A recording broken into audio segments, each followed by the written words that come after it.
जय गुरु जी। सारी संगत को मेरा प्रणाम। गुरु जी की संगत को भी मेरा प्रणाम। संगत जी, आजकल हर जगह सत्संग हो रहे हैं, बट संगत को यह नहीं मालूम कि सत्संग में आके हमें करना क्या है। संगत अपने टाइम के अकॉर्डिंग नहीं आती। अगर गुरु जी का सत्संग 2 से 4 है या फिर 5 से 7 है या 7 से 9 है, वो अपने अकॉर्डिंग नहीं आ पाती, उसे आगे पीछे जैसे मर्जी आना पड़ता है। बट ये तो गुरु जी का बुलावा है, गुरु जी जैसे बुलाते हैं। बट संगत किसी सत्संग में जाती है तो उसे कृपया करके अपना एक नियम बनाना चाहिए कि हमारा सत्संग है, हमें गुरु जी ने बुलाया है। अगर हमें कोई रिलेटिव्स इनवाइट करता है, हम आजकल शादियों में जाते हैं, शादियों में जाने से पहले हमें कार्ड आता है तो उसमें टाइमिंग होता है, तो हम कोशिश करते हैं कि टाइम टू टाइम पहुँचें। तो हम गुरुजी के सत्संग में जाने के लिए वो टाइम क्यों नहीं पहुंच पाते? क्यों हम अपनी सत्संग की गतिविधियों में थोड़ा विलम्ब कर पाते हैं? तो हमें वही चीज़ नहीं करनी है। अगर कोई भी टाइमिंग दी गई है सत्संग की, हमें सोच के चलना है कि हमें उससे पहले वहाँ पहुँचना है। क्या पता किसी संगत के घर पे सेवादार घटो, वो ना पाएँ, तो आपको अपने टाइमिंग के अकॉर्डिंग उससे जल्दी पहुंच के जो भी सत्संग में ज़रूरत की चीज़ें हैं वो आपने पूरी करनी है। ये गुरुजी का मैसेज है। आप सबको अपना ऐसा दरबार लगाना है कि आपको लगे कि हाँ, गुरुजी ने हमने यहाँ बुलाया है और हम गुरुजी की यहाँ सेवा कर रहे हैं। उसके बाद कई संगत आती है, गुरुबाणी चल रही होती है, बट वो अपनी बातों में लगे रहते हैं। उन्हें ये नहीं पता गुरुजी आपको क्या मैसेज देना चाह रहे हैं।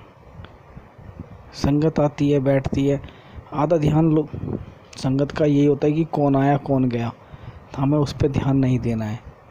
हमारा पूरा ध्यान सिर्फ गुरबानी और शब्दों पे होना चाहिए कि शब्द में, गुरबानी में गुरुजी हमसे क्या कहना चाह रहे हैं, हमारी ऐसी कौन सी प्रॉब्लम है जो गुरुजी हमें बताना चाह रहे हैं। हमारा अगर ध्यान नहीं होगा तो हमें अपनी प्रॉब्लम और हमें अपनी जितना भी हमारी टेंशन है, हमारी प्रॉब्लम्स हैं, वो सॉल्व नहीं हो पाएंगी। हमें अपना फर्स्टली अपना ध्यान पूरा गुरुवाणी और उसके शब्दों पे रखना चाहिए। कई बार संगत क्या होती है, आके बैठती है, अगर उसे जल प्रसाद नहीं दिया गया तो उसका ध्यान ये रहता है कि मेरे पास जल प्रसाद क्यों नहीं आया। जबकि शब्द चल रहे हैं, गुरुबाणी चल रही है, उसका ध्यान गुरुबाणी से हट जाता है। उसका ध्यान रहता है कि हमें जल प्रसाद क्यों नहीं मिला। जबकि गुरुबाणी में वो शब्द चल रहे होते हैं कि तुम्हें क्यों नहीं मिला। अगर आपका ध्यान गुरुबाणी में हो तो आपको वहाँ उसका आंसर मिलेगा कि क्यों आपको जल प्रसाद नहीं दिया गया या क्यों आपको प्रसादा नहीं दिया गया।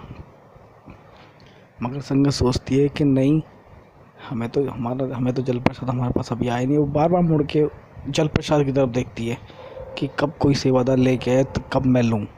हमें ऐसा ध्यान बिल्कुल नहीं करना चाहिए। हमें सिर्फ उस गुरुवाणी पे ध्यान देना चाहिए जो गुरुजी ने हमें यहाँ बुला के हमें सुनवाने के लिए भेजा है। क्या पता उस जल प्रसाद की हमें ज़रूरत ना हो, क्या पता उस प्रसाद की हमें ज़रूरत ना हो, क्योंकि गुरुजी हमें वो चीज़ देते हैं जिसकी हमें ज़रूरत है। हमें वो चीज़ नहीं देते जिसकी हमें ज़रूरत नहीं है। गुरुजी का प्रसाद, गुरुजी जल प्रसाद ही मेडिसिन है। अगर आपके पेट में दर्द है तो आपको डॉक्टर पेट दर्द की दवा देगा। सपोज कीजिए उस जल प्रसाद में पेट दर्द की दवा है, आपको पेट दर्द नहीं है, तो गुरुजी आपको जल प्रसाद नहीं देना चाहते। मगर कई संगत का ध्यान होता है कि मुझे ये नहीं मिला, मुझे वो नहीं मिला। बाद में आके कई संगत मेरे सामने भी ऐसे बोलते हैं कि अंकल हम तो सत्संग में आए थे, बट हमें ना आज जल प्रसाद नहीं मिला। अरे मैंने उनसे कहा कि क्यों नहीं मिला, क्योंकि आपको शायद उस जल प्रसाद में कोई मेडिसिन होगी, वो आपको उसकी ज़रूरत नहीं है, तो डॉक्टर आपको क्यों देगा, हमारे गुरुजी आपको क्यों देंगे।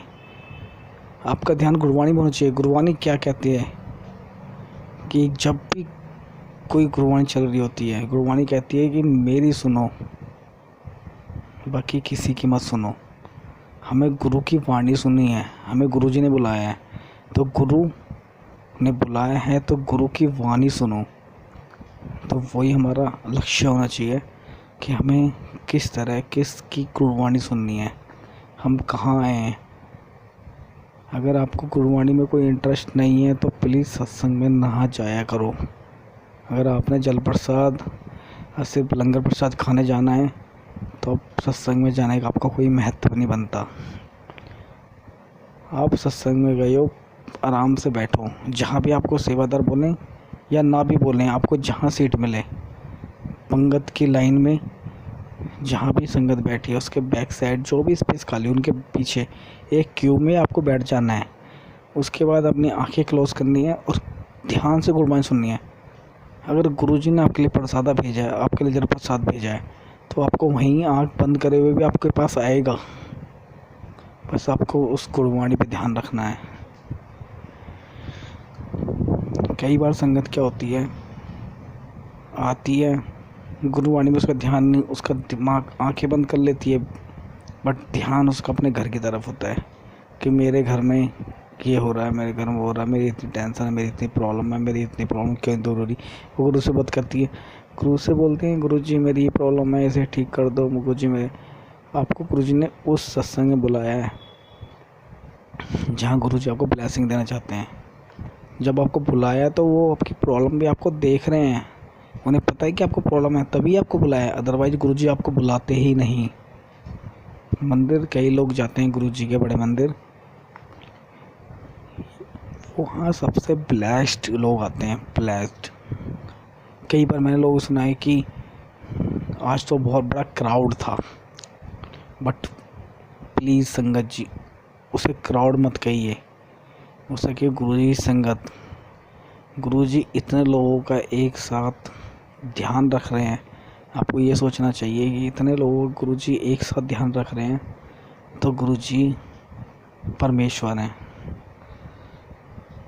अगर आपके खुद के बच्चे हों इतने सारे, आप ध्यान नहीं रख पाओगे, बट एक गुरुजी ऐसे हैं जो हम सबका ध्यान रख रहे हैं। वो संगत, इतनी संगत आ रही है, उन सब का ध्यान रख रहे हैं, तो गुरुजी सबके मन की बातें पढ़ते हैं, तो उनकी बातों पे ध्यान रखिए। हम सत्संग में जाते हैं, आपका मन हुआ बड़े मंदिर नहीं जा पाए, कोई नहीं, गुरुजी बड़े मंदिर उसे बुलाते हैं जिसके अंदर कुछ कष्ट होते हैं। सत्संग में गुरुजी अपनी वाणी सुनाते हैं, उस वाणी से हमारा कल्याण होता है। अब बड़े मंदिर उसे बुलाते हैं जिसकी प्रॉब्लम होती है, जो आप सत्संग में जाके भी अपनी प्रॉब्लम दूर नहीं कर पाए तो उसे गुरुजी बड़े मंदिर बुलाते हैं, वहाँ उसकी प्रॉब्लम दूर होते हैं। बट आप लोगों को ध्यान रखना चाहिए। कई आंटियाँ मिलती हैं, कहती हैं मेरे हम तो बड़े मंदिर जा नहीं पा रहे हैं। क्यों नहीं जा पा रहे आप बड़े मंदिर, उसका कभी सोचा आपने? क्योंकि गुरुजी को पता है कि आपके बहुत अच्छे दिन हैं, अभी आपको ज़रूरत नहीं है उस चीज़ की कि आप बड़े मंदिर आओ, आपको वहीं से वो ब्लेस कर रहे हैं बैठे हुए। गुरुजी की नज़र हर एक संगत पे है, कब कहाँ कैसे कौन सी संगत क्या कर रही है गुरुजी को हर पता है। बस अपने कर्म अच्छे रखो।